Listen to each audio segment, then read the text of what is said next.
Earlier this week, Josh came up to visit the Pacific Northwest from Venice Beach. It's always so refreshing to see him and pick his brain about all things business, pop culture, and video content. He's been such a good friend over the years, so whenever he visits, we try to at least grab a coffee. He started up Old Blue, his Volkswagen van, and we headed to the mountains. A spot I soon realized I don't visit quite enough. It's a 2-hour drive east into the North Cascades from Bellingham, but worth every single minute.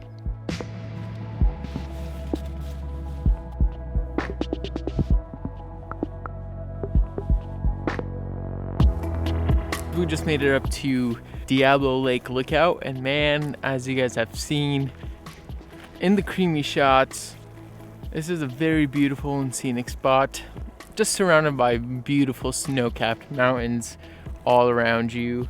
Got a tasty lake down below, and what do you think we're up here to do? Well, literally we're just up here to brew some coffee. That's it, and enjoy the tasty views, of course. So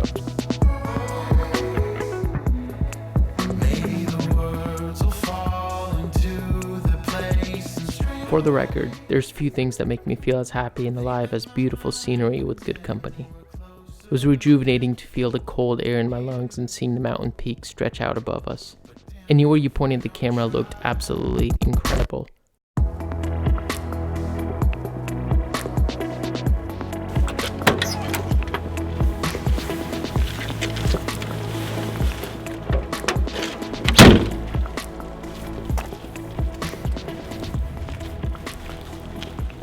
I think that's a Ruby Mountain behind me, 7,000 feet elevation, no big deal, 7,500.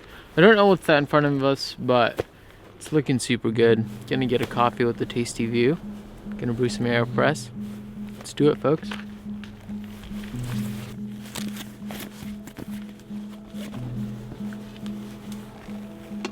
Alright, so my go-to Aeropress recipe. We're doing a little 15-gram dose.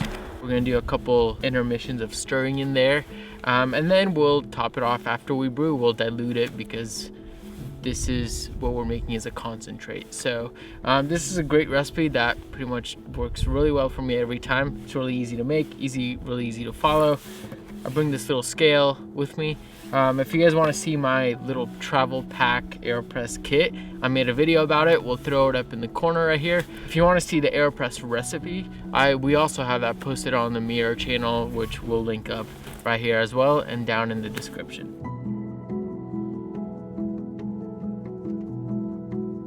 Being the coffee fanatic that I am, I wasn't going to experience this without a freshly brewed cup. Coffee just tastes different in an environment like this.